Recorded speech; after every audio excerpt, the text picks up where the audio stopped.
créativité est un concept complexe à définir, autant qu'elle prend des formes tellement différentes. Le risque est qu'elle devienne insaisissable, une pure fabrication théorique de l'esprit.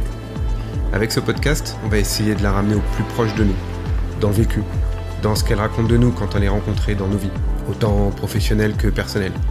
Car il me semble que la créativité se fiche pas mal des cloisonnements. Bon, cela dit, on va se mettre d'accord sur une définition de base.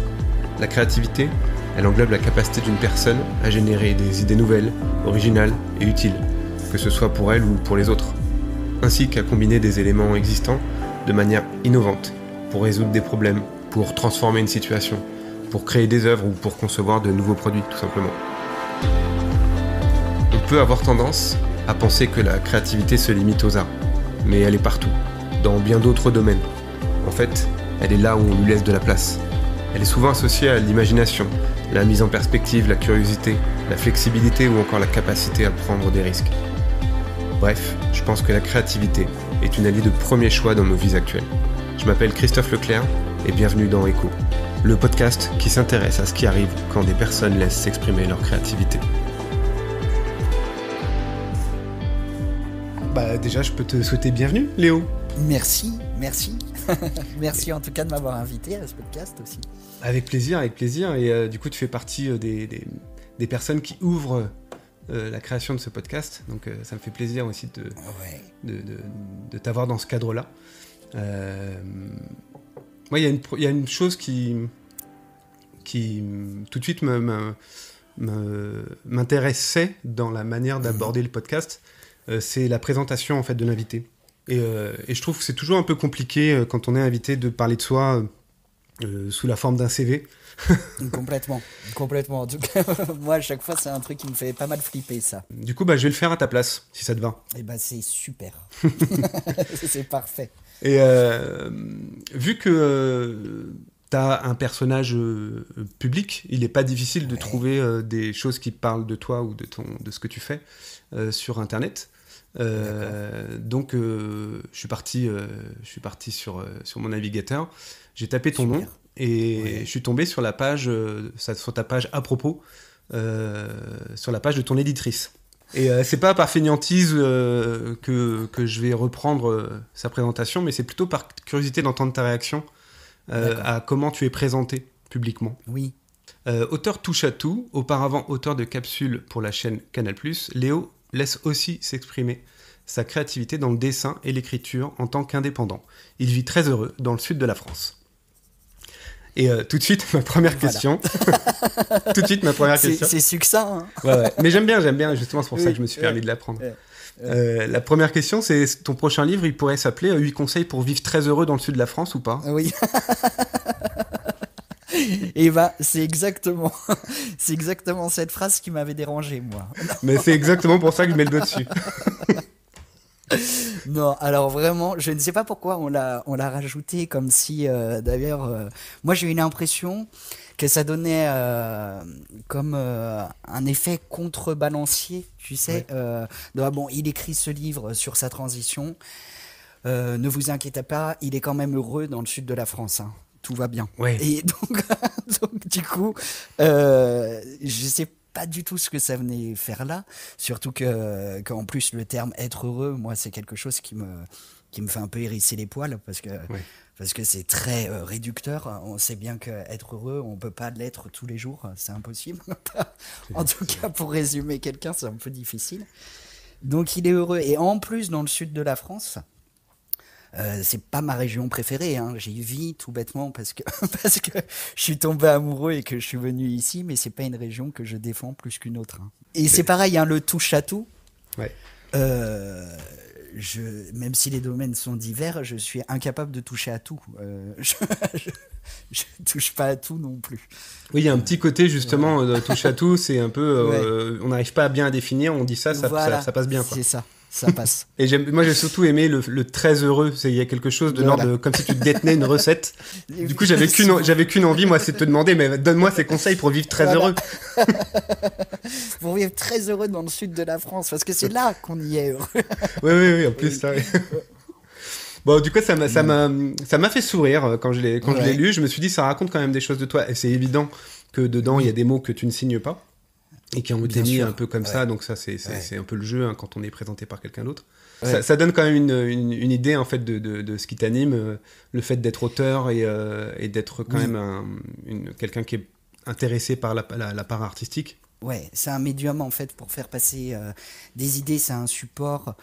Des fois, je me pose la question à savoir si c'est par timidité aussi, parce que quand on écrit, on donne beaucoup, mais sans spécialement se montrer. Ouais.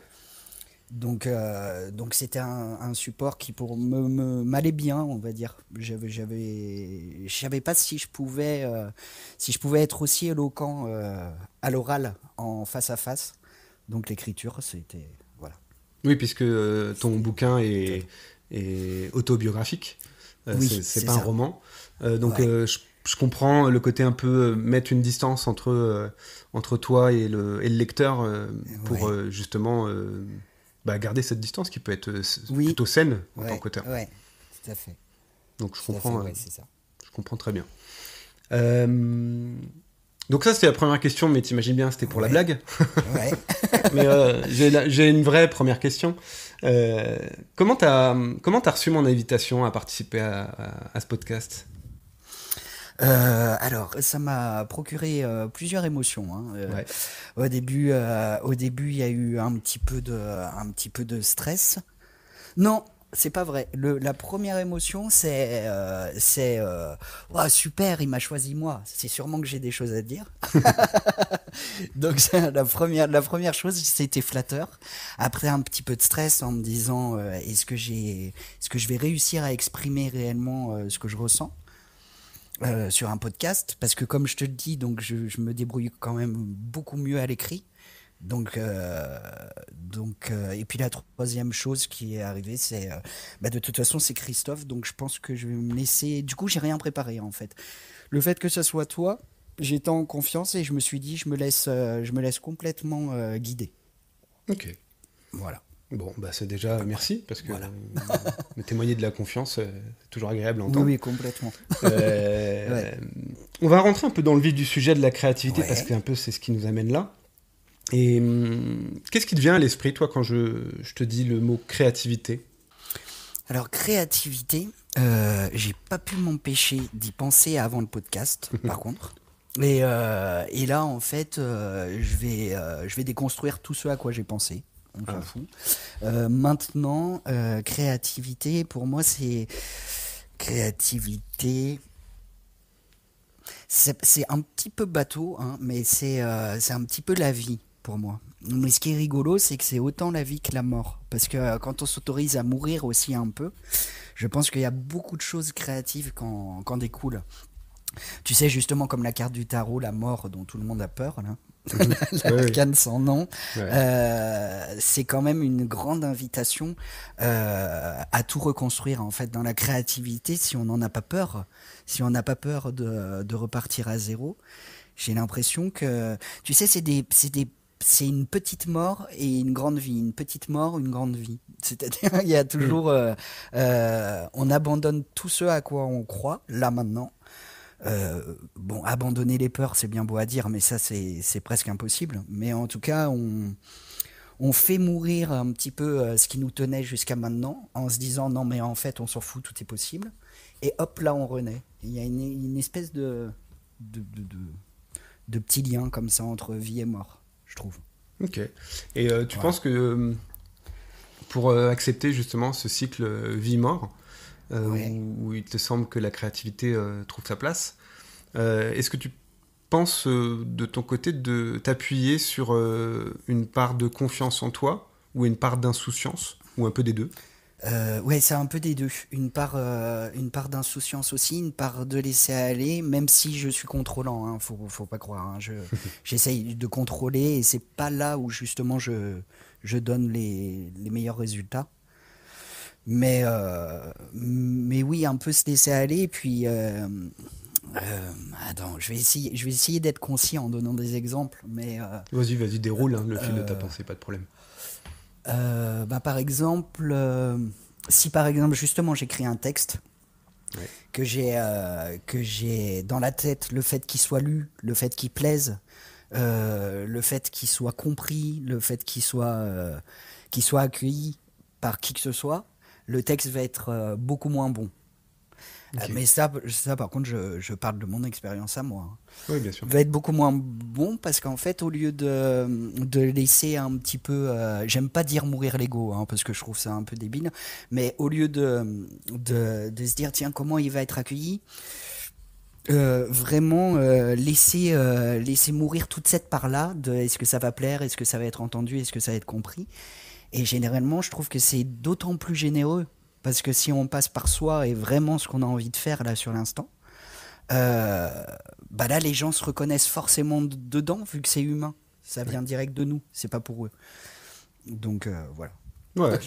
Ça voudrait dire en fait que dans ton modèle, dans ton schéma de fonctionnement, si tu te sens attendu, ça Ouais. bride ta créativité. Oui, oui, très souvent. Ouais. Ok. Et ce qui est pas forcément d'ailleurs évident parce que justement là pour ma part en tout cas c'est vrai que c'est très artistique. Souvent comme beaucoup doivent le savoir il y a une notion de plaire, de contacter des galeries, de contacter des maisons d'édition, de faire des salons du livre, de faire un Instagram, de faire un site.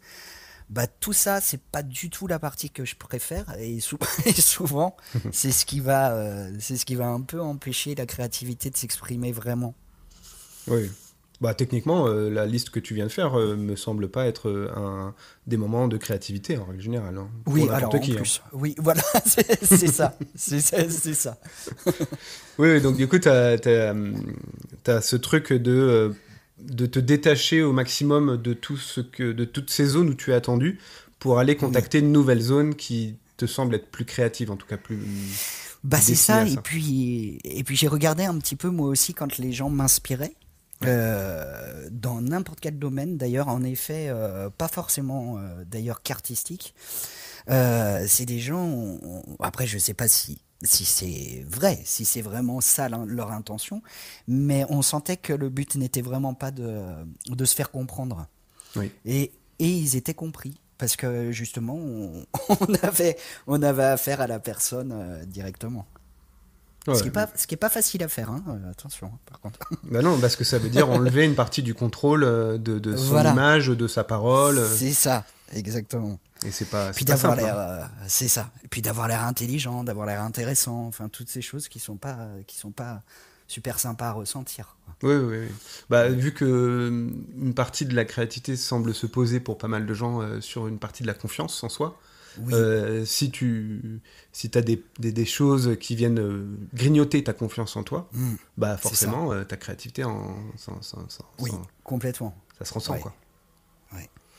Et comment tu te sens en ce moment est-ce que est-ce que tu peux dire que tu traverses une période créative ou pas? Je traverse une période créative en ce moment justement. Mais aussi qui est agréable et désagréable, souvent ça va de pair, Mhm. parce que je traverse une période qui est un peu boulimique. C'est-à-dire je sens qu'en fait, il y a une notion du temps qui m'échappe un peu.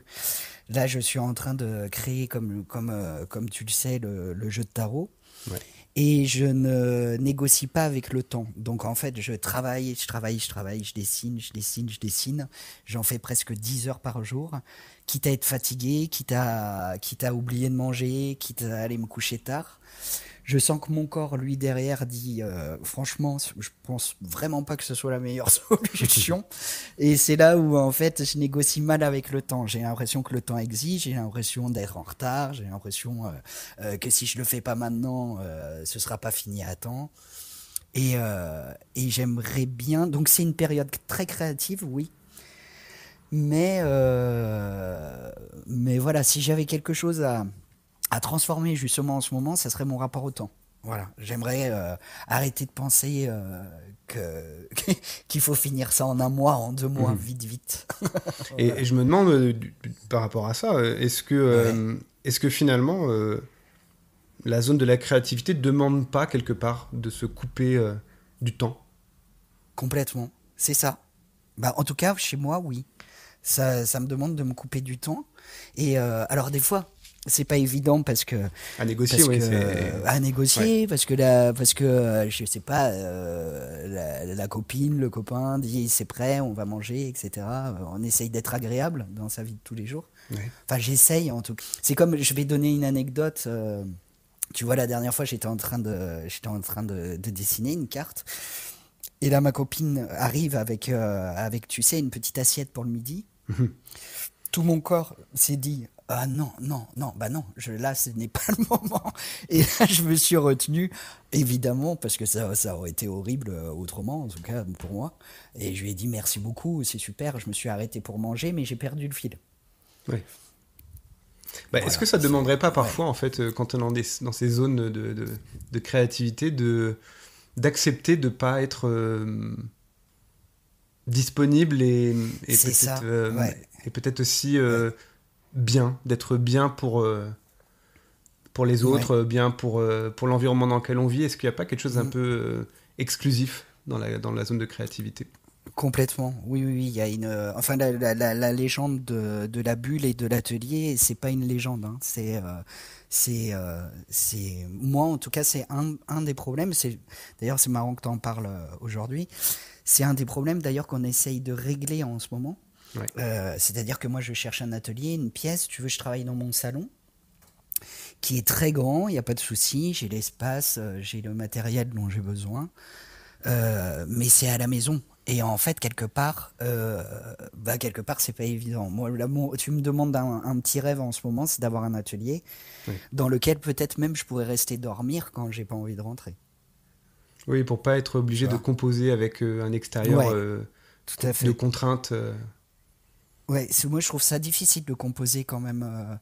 Puis en plus, je trouve que justement, cette histoire de temps sera peut-être plus un problème Oui. parce qu'on n'a pas à se dépêcher avant ce soir, avant midi, avant le. Tu vois, donc mieux vaut peut-être des fois être dans une bulle, même si ça dure une semaine, un mois, enfin chacun Oui. fait ce qu'il veut, et revenir être vraiment présent qu'être présent à moitié. Tu vois, moi j'ai mon beau-frère, il est sculpteur. Ouais. Et sa femme, à chaque fois, ça me fait rire d'ailleurs quand il m'en parle, parce que sa femme, quand elle lui parle, elle voit dans ses yeux qu'il est en train, non pas de l'écouter, mais de regarder l'ombre qu'il y a dans ses yeux pour la sculpter, pour Ouais. la sculpter après. Il est pas là, sorti, en quoi. fait. Non, non, non, non. Excellent. Voilà. Ouais, mais je comprends bien cette chose-là. Et d'ailleurs, moi, je fais un petit parallèle personnel aussi Ouais. là-dessus. C'est que moi aussi, j'ai décidé de créer un environnement où je ne peux pas être dérangé, où je m'extrais complètement, par exemple, de la vie familiale ou de la vie, Tout à fait. de Ouais. la vie extérieure, pour pouvoir me concentrer complètement sur une journée de travail. Puisque je travaille aussi à la maison, et donc du coup Ouais. je comprends complètement ce besoin de pouvoir et même si au premier abord ça peut être vu comme un rejet pour l'autre, hein, pour la compagne, le Oui, compagnon, oui, complètement. la famille, Ouais. et ben en fait c'est au final très positif, j'ai l'impression, puisque Ouais. ça permet de sectoriser les choses et de plus être confronté justement à cette tension qui naît au moment où on vient bousculer le rapport au temps. C'est ça. Et puis complètement. Et puis en plus, c'est pas facile, je pense, pour des gens qui ne connaissent pas ça, Oui. même s'ils le connaissent autrement. On a tous besoin, artistes ou non, de moments de tranquillité, je veux dire, de solitude, heureusement. Hein. Mais d'expliquer à quelqu'un qu'un processus créatif demande du silence. C'est comme quand, je sais pas si tu avais vu, tu sais, pendant le confinement, les gens qui travaillaient à la maison ou qui créaient quelque chose et il y avait les enfants à la maison, c'était un cauchemar. Hein. Ah bah C'est pas comprends. possible. C'est impossible, je pense. C'est impossible. simplement. C'est vraiment impossible. Je veux dire par là, c'est pas des caprices. Voilà, Mais ce non. que tu exprimes toi, Oui. ce que voilà, c'est pas des caprices, c'est pas de l'ordre du caprice. Ça fait vraiment sortir d'une bulle. Oui, puis Ouais. au final, c'est un peu vers ça que je voulais tendre l'idée, c'est que Ouais. même si ça peut être vécu comme un rejet, il y a quelque chose qui est profondément, pour le coup, beaucoup plus dans la compassion, dans la compréhension, dans l'écoute, Complètement. mais Exactement. temporisé, maîtrisé. Oui. Mm. Et c'est Tout ça à qui fait. fait la grosse différence entre protéger les espaces, entre des espaces de création des espaces de vie, et peut-être que parfois tu peux t'autoriser dans ce truc-là à mélanger les deux parce que ça t'est inspirant. Oui. Mais tu as une forme de maîtrise là-dessus. Et ça qui est intéressant, qui va un peu contre cette idée de la créativité, c'est qu'il y a une vraie maîtrise, j'ai l'impression, dans l'espace de créativité. Pour qu'une fois qu'on maîtrise l'environnement, la créativité peut, elle, éclore de manière complètement pas maîtrisée. Exactement. Bah, ouais, t'as tout à fait tout résumé. C'est ça. Merci. Non, non, et c'est vrai, c'est exactement ça. Et ce cadre-là, il est important, hein. C'est-à-dire que je trouve que quand, enfin là, je m'adresse pas évidemment à tout le monde, mais c'est certaines personnes qui se disent, oh mais mon Dieu, là voilà, je veux pas quitter mon boulot, mais ça fait longtemps que j'ai envie de coudre, je ne sais quoi, et que je vais essayer vite avant d'aller chercher les gamins à l'école ou peu importe en tout cas de ce qu'ils font, de le faire entre 5 et 6 et puis qu'on a l'impression qu'au finalement ils s'y mettront jamais parce qu'ils n'ont pas le temps, c'est complètement normal, hein. Ah bah oui. C'est-à-dire de trouver un espèce de créativité limitée à 1 ou 2 heures de temps en temps, une fois par semaine, c'est très très dur quand même. Oui, ça demande C'est, une élasticité, à mon avis, que la ouais, plupart des gens ne peuvent pas avoir. Enfin, non, après, c'est difficile. je comprends qu'il y a des personnes qui arrivent, qui n'ont pas le choix et qui Et arrivent oui, à ouais, s'octroyer comme ça un temps bien défini dans lequel ils c'est ont le ça. droit d'exprimer ce qu'ils veulent. C'est Euh, là où je pense que, tu vois, comme tu l'expliquais quand tu exprimais le fait, en effet, que quand on crée, ce n'est pas du tout le chaos, au contraire, il y a quelque chose d'organisé, de structuré qui après permet le chaos. Euh, c'est là où justement, si les gens peuvent plus communiquer et communiquer avec la personne avec qui ils vivent, que ce soit colocataire, ami, couple ou je ne sais quoi, mm. sur le mais en fait, il me faudrait cet espace-là. Peut-être qu'il serait surpris par la réponse de l'autre, en fait. Plutôt que de prendre une demi-heure de temps en temps ou un quart d'heure volé comme ça, Ouais. dire, dire bon bah là, voilà, là je serai pas dispo tout le dimanche. Est-ce que c'est possible? Est-ce que... Ouais. Mais finalement, ça revient dans ce que tu Ouais, dis. J'entends la capacité à s'affirmer. Et s'affirmer, ça ne veut pas dire oui, diminuer l'autre, mais c'est pas du juste tout. trouver Ouais. l'espace, de dire voilà, j'ai besoin de ça. Est-ce que tu es capable d'entendre ce besoin? C'est ça, exactement. Bah toujours parler de ses besoins, ouais, voilà. Ouais, Hmm. Ça, c'est intéressant parce que ouais, on a l'image parfois, en tout cas, moi j'ai pu la voir avant de pouvoir m'approcher vraiment des activités artistiques, ouais. il y a une image un peu d'intouchable, que l'artiste ne doit pas trop parler, doit rester dans l'indicible, il n'y a Oui, pas de oui, maîtrise, faut qu'il y ait une espèce de oui, chaos comme ça. Et en fait, quand on est complètement. dedans, Ouais. c'est tout à fait l'inverse. Il y a une grande. Mais c'est ça. Mais c'est exactement ça. Oui, et puis tu sais, cette espèce de truc, bah, tu fais bien de parler de ça, parce que moi, au début, quand j'ai décidé d'écrire vraiment un livre en voulant l'éditer, en allant jusqu'au bout, j'avais, tu vois, j'arrivais pas à me détacher de cette caricature de l'écrivain qui, tu sais, que personne ne comprend, qui a le syndrome de la page blanche, Il qui a faut qu'il se torture un peu. voilà, c'est ça. Alors que, que pas du tout, en fait. Et bah, c'est bien parce que quelque part, là, dans tout ce qu'on a dit, ça englobe des choses que je voulais voir avec toi. Super. Donc ça me permet comme ça d'avoir un truc, un classeur qui s'est ouvert sur plein de choses. Et ça, j'aime bien. C'est un côté un peu justement créatif. Et Génial. vu qu'on est en train de décrire un peu le contexte de la créativité, est-ce que toi, tu peux décrire ton contexte, ton environnement direct? Ça peut être ton Créatif. atelier, ton Ouais, bureau, une pièce. Est-ce que tu peux le décrire et de dire, voilà, il y a bien sûr. des objets ou des choses qui m'importent? Bien sûr, complètement. Alors, en ce moment, ça n'a pas toujours été le cas, mais en ce moment, en fait, j'aime beaucoup le matin.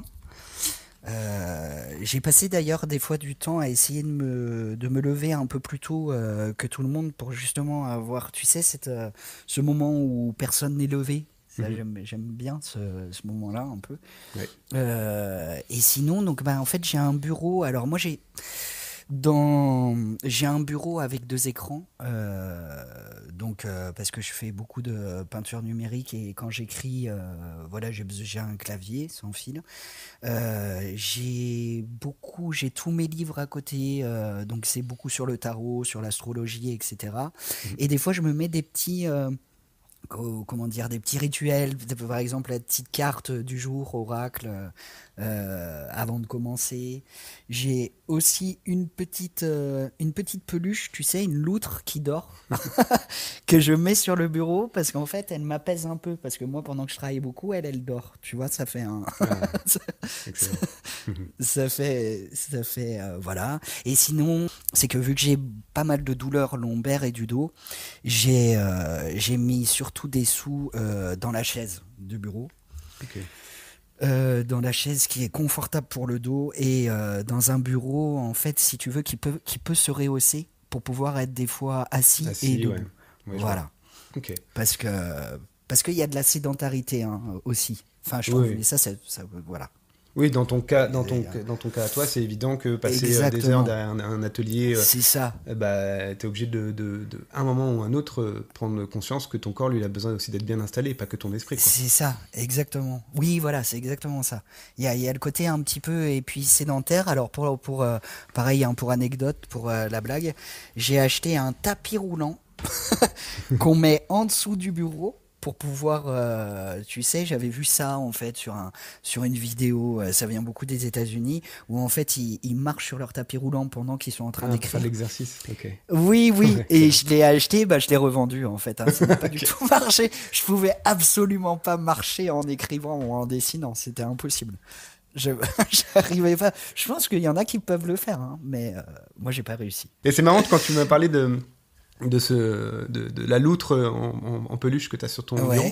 Ouais. Ça m'a tout de suite évoqué quelque chose, comme si, parce que tu as tout de suite t'as parlé de son attitude à cette loutre, c'est qu'elle dort. Ouais. Oui. Et est-ce que tu as l'impression que dans tout ce que tu fais, qui fait appel à ta créativité, il y a un espèce de maître mot autour du fait de jamais déranger les autres? De jamais déranger les autres. Ou de faire des choses qui ne sont pas destinées à déranger l'autre, mais plutôt à essayer de pas être justement dans la confrontation ou... Complètement. Mais alors ça c'est mon gros problème de balance ascendant balance. c'est justement ça, comme on disait au début du podcast, qui des fois me court-circuite dans la créativité. J'ai toujours à cœur de ne pas générer le conflit.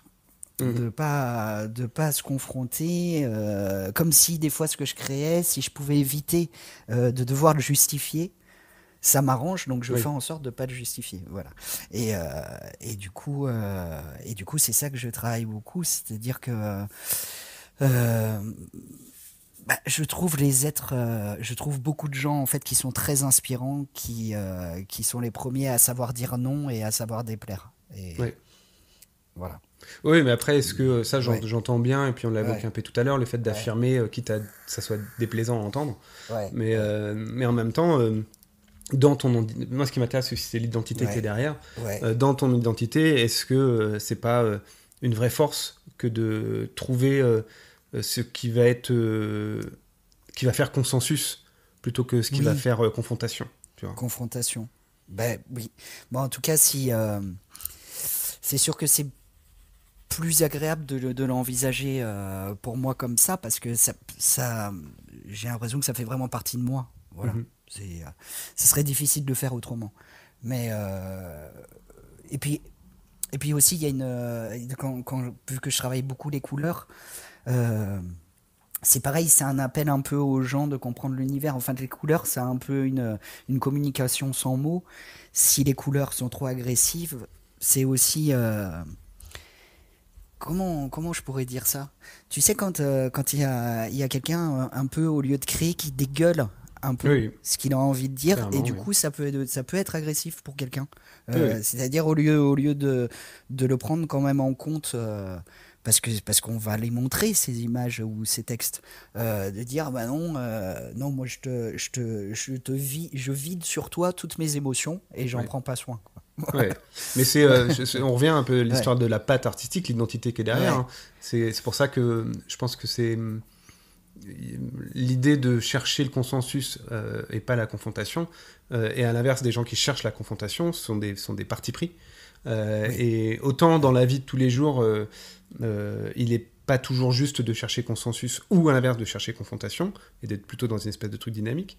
Mais je pense que quand ça devient une démarche artistique, tu as le droit, le choix et le loisir d'être qui tu veux en fait. Oui, et de dire ce que tu veux de la manière dont tu le veux. Ouais.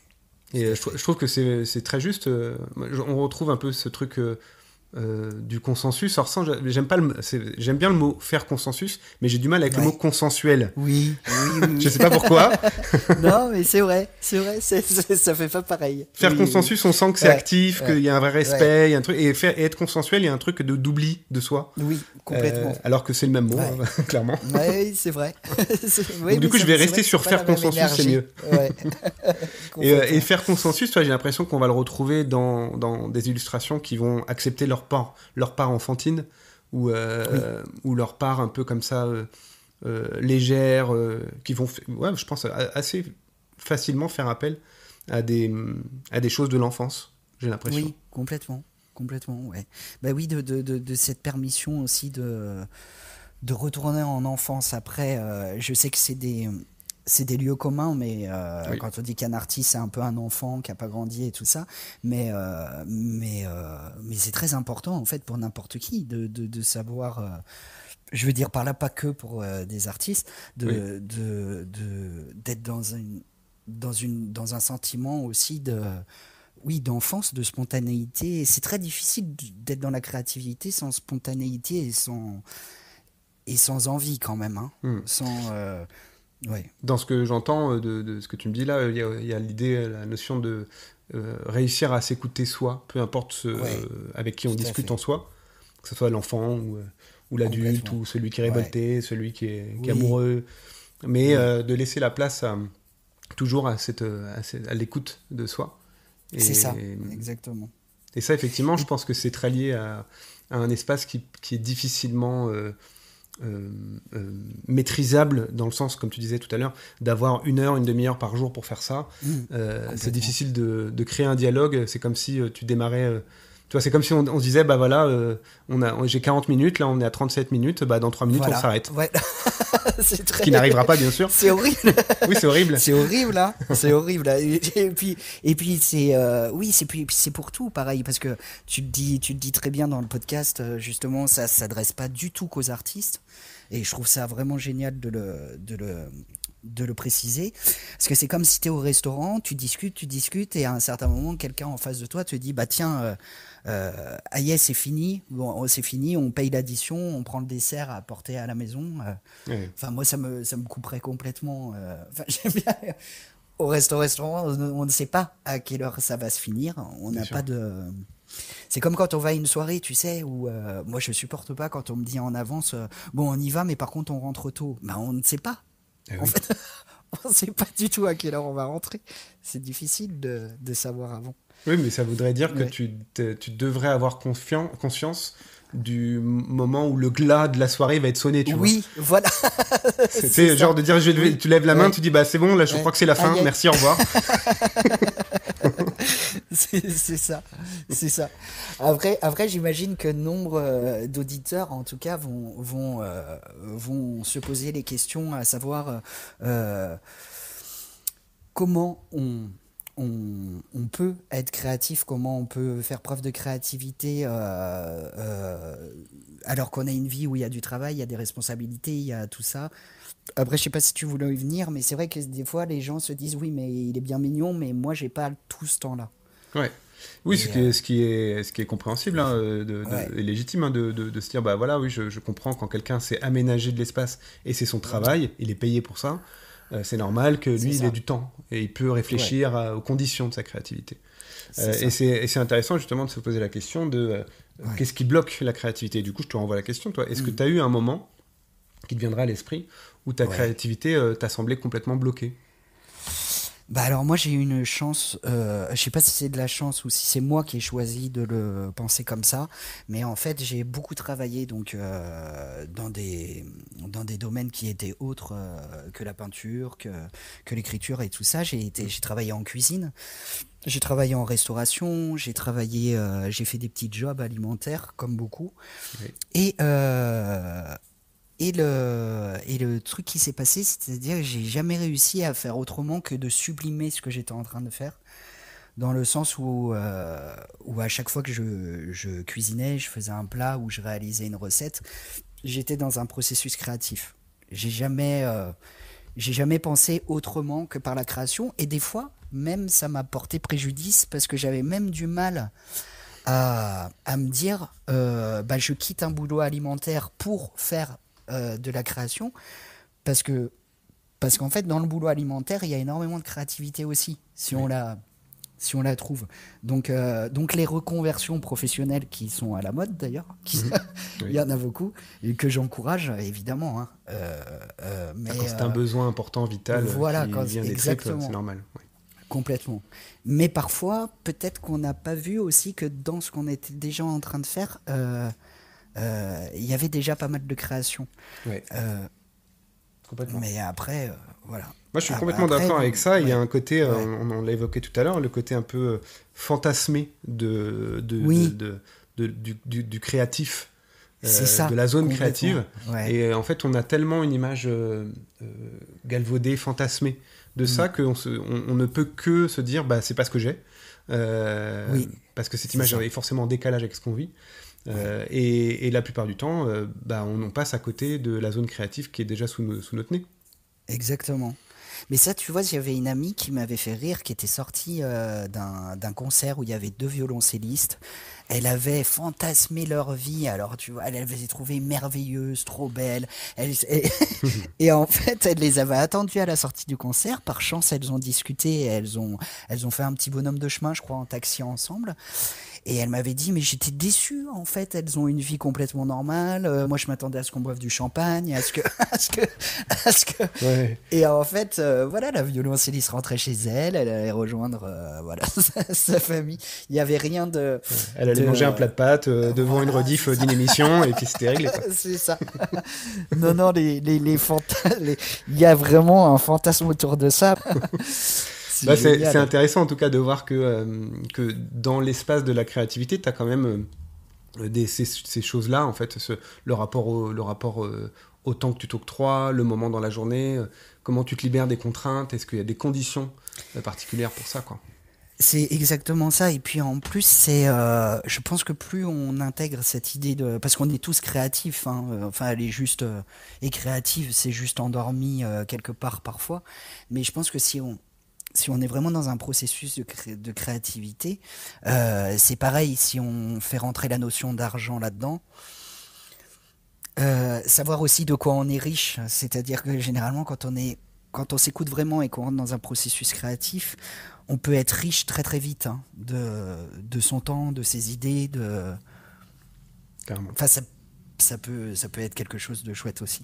Ouais, il y avait une chose que je m'étais noté pour plus tard. Bon, je dis que je prépare pas beaucoup les entrevues, mais en même temps, j'aime bien chercher des trucs, tu vois. Bon. Et là, je regardais un interview de Mark Runco, qui est un psychologue, professeur universitaire américain, qui a vraiment dédié toute sa vie. Il a, je pense, presque une 60aine d'années aujourd'hui.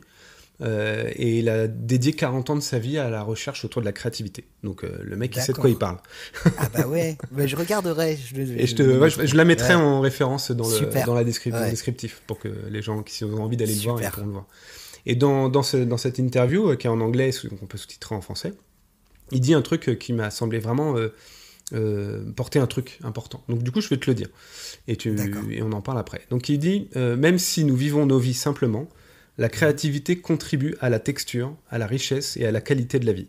En étudiant le sujet, il revient souvent que si des personnes manquent de créativité, leur vie devient ennuyeuse, comme une succession de choses similaires sans possibilité de les différencier.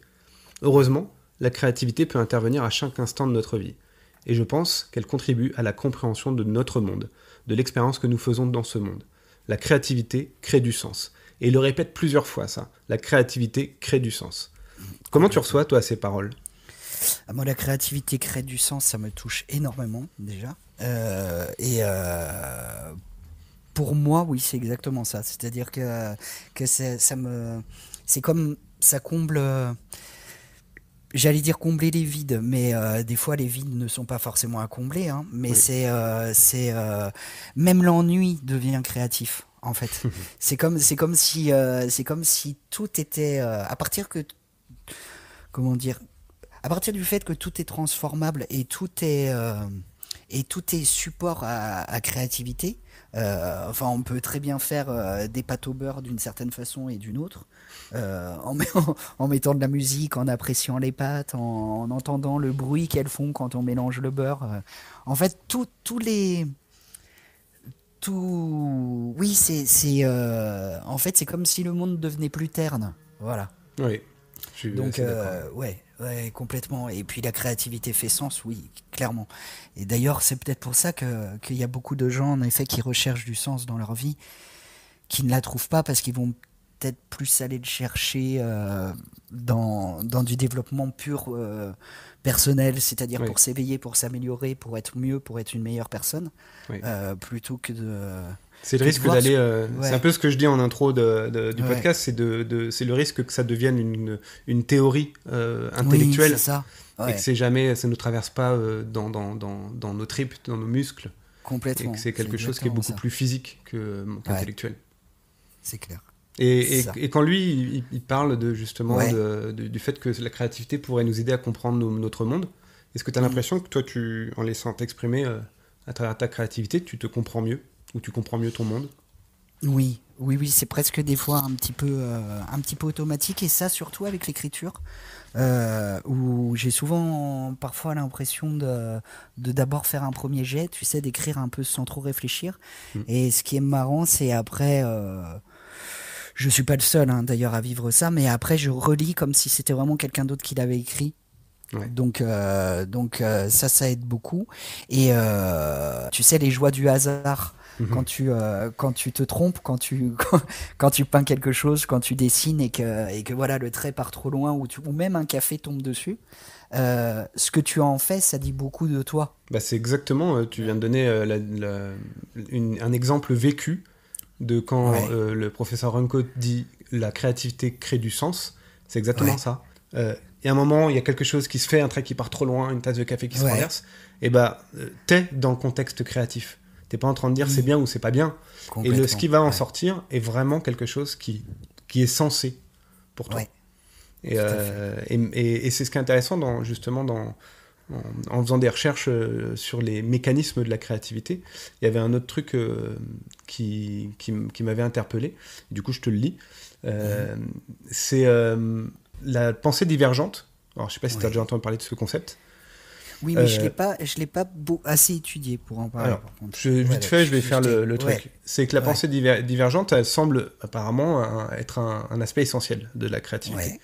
Et donc forcément, à l'opposé de la pensée divergente, il y a la pensée Mhm. convergente. Oui, Et ça fait un peu écho à ce qu'on disait tout à l'heure avec le consensus, tu vois.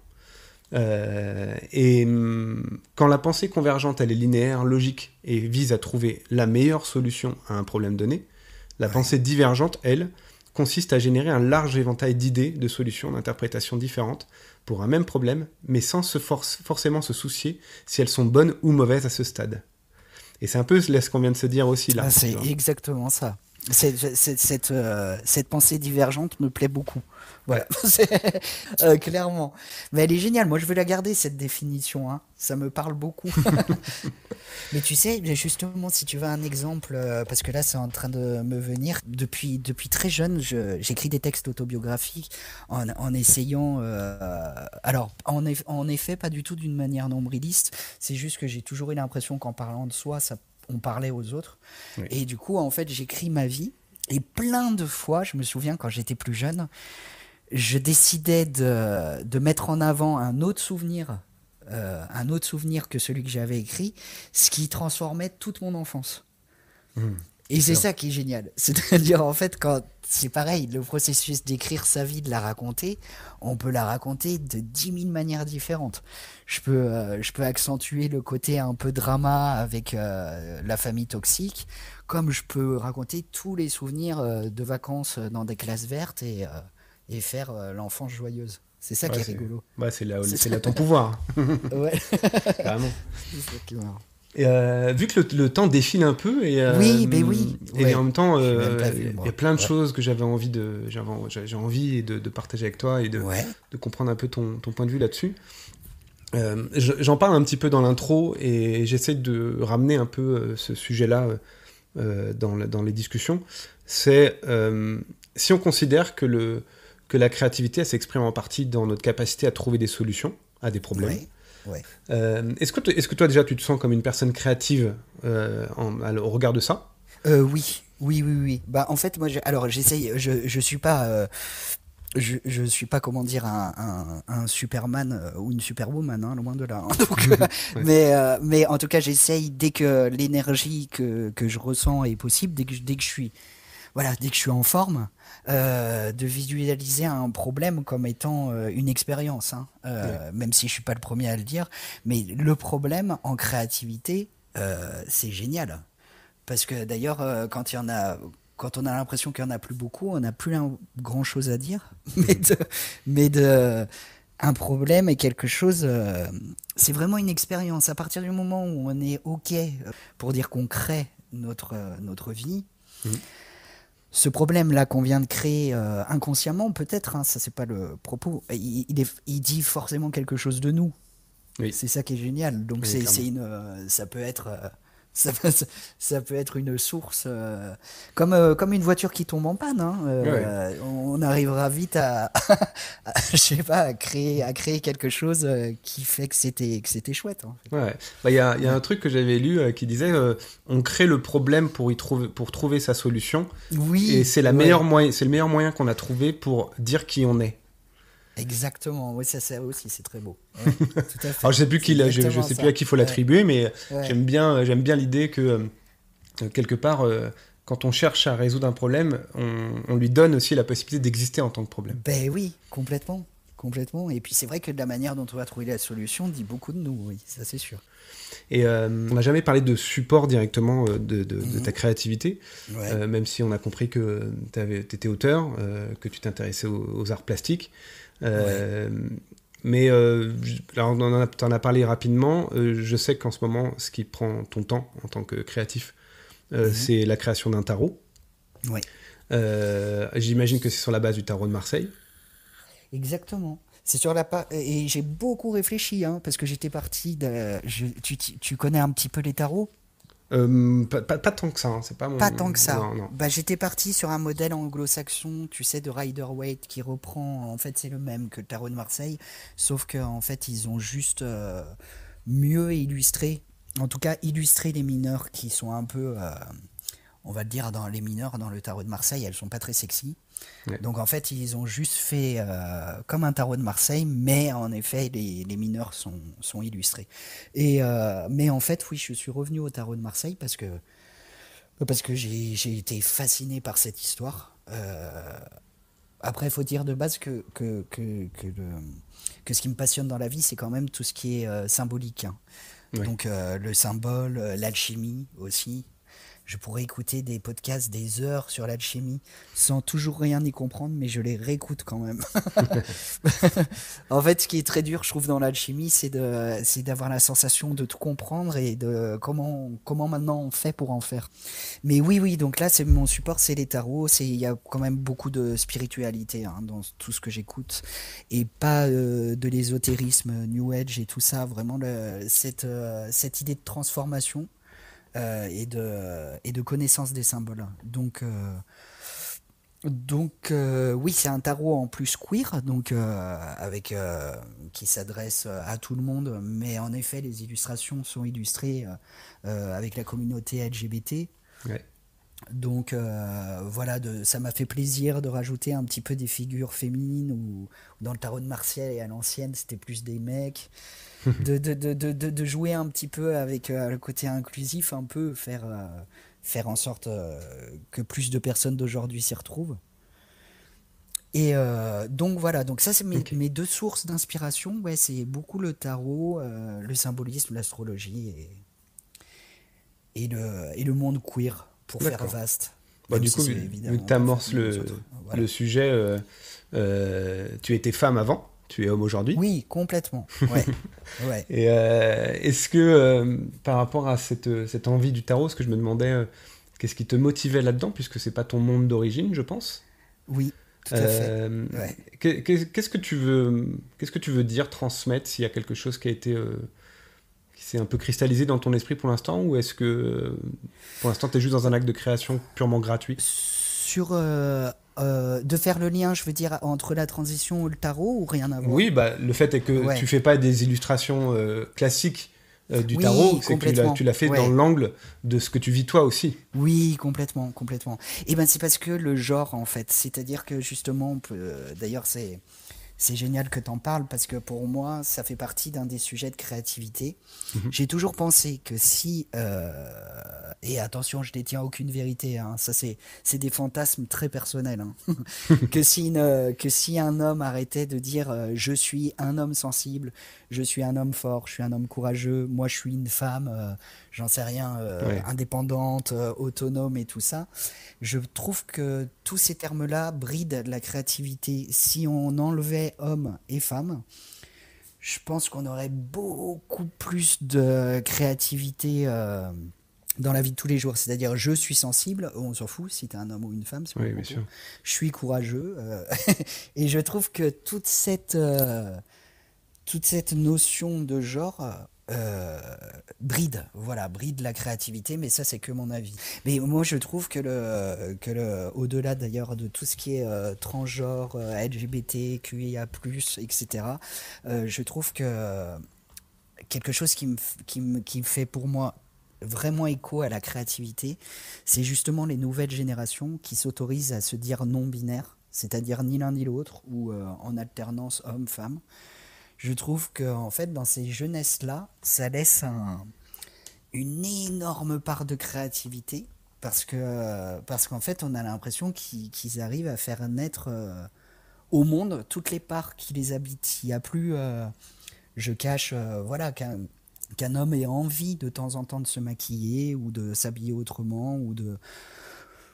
Je trouve ça génial de se le permettre sans se dire ah oui non mais ça on va peut-être pas le comprendre, on va peut-être... Ouais, mais c'est ce qui m'intéresse dans la démarche justement de parler de la créativité, c'est de donner exemple aux personnes qui ont peut-être le contexte pour pouvoir être différents, mais de pas simplement être un étendard qu'on brandit en disant je suis différent, mais aussi de trouver un moyen de pouvoir l'exprimer.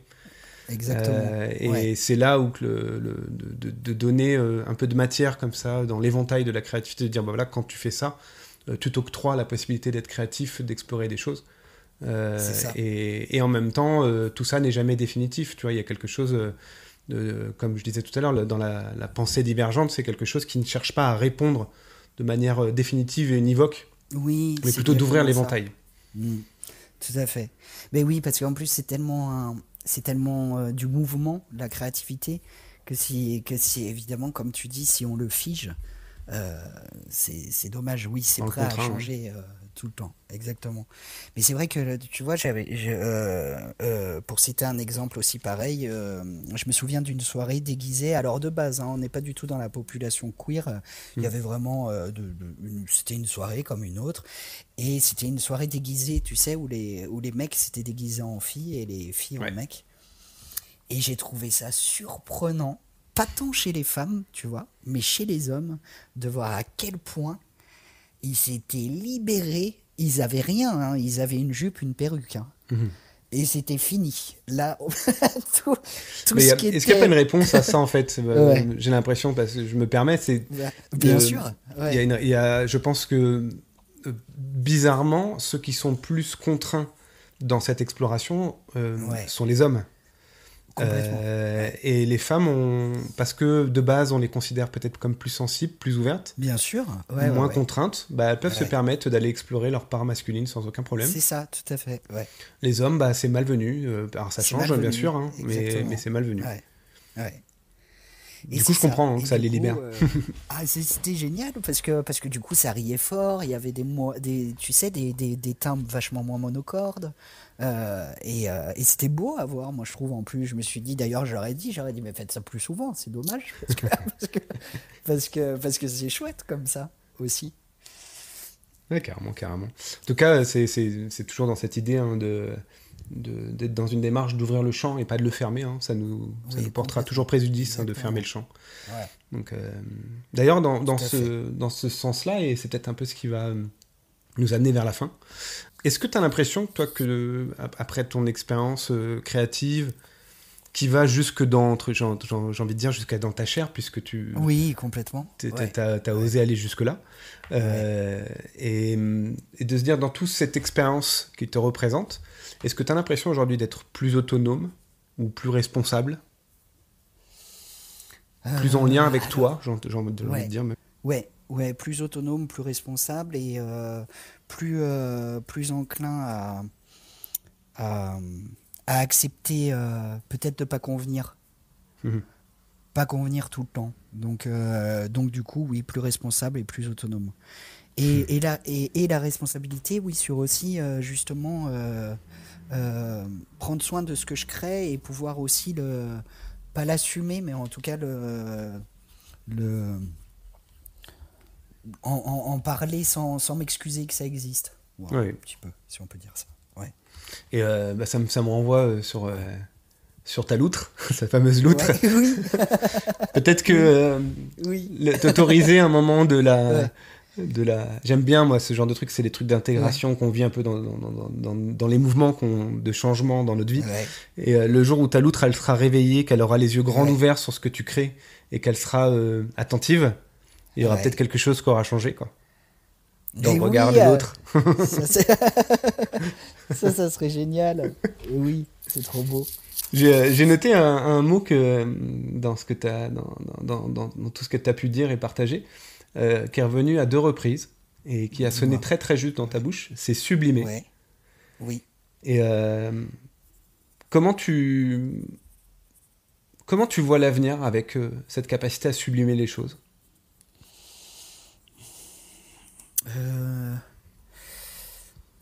Alors quand tu me dis ça, tu vois, j'imagine de rendre peut-être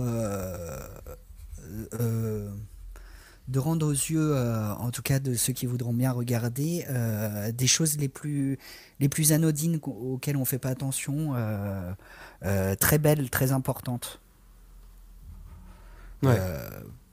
Voilà. Mais ouais, voilà, c'est-à-dire que tu sais la petite feuille qui est éclairée par le rayon dans le salon, tu sais, le rayon de soleil. Oui. Et vraiment, ça, je trouve ça magnifique. Tu vois, peindre peut-être, enfin parler et peindre de ce genre de moments qu'on a tendance à passer à côté, alors que moi j'ai l'impression que toute la vie est là, tu sais. Oui, complètement. Ouais. Et j'aime bien parce que c'est un peu... moi, quand je t'entends parler justement de ta capacité à sublimer, en tout cas, cette volonté que tu as de sublimer les choses, j'entends vraiment... j'ai l'impression qu'on touche au moteur de ta créativité. Et comme si on avait fait le tour de toute ta machinerie, si tu veux, de ton décor, d'action, et d'un coup, en fait, quand on regarde le centre de ton moteur, il y a ça, il y a le fait de sublimer les choses. Et, c'est génial.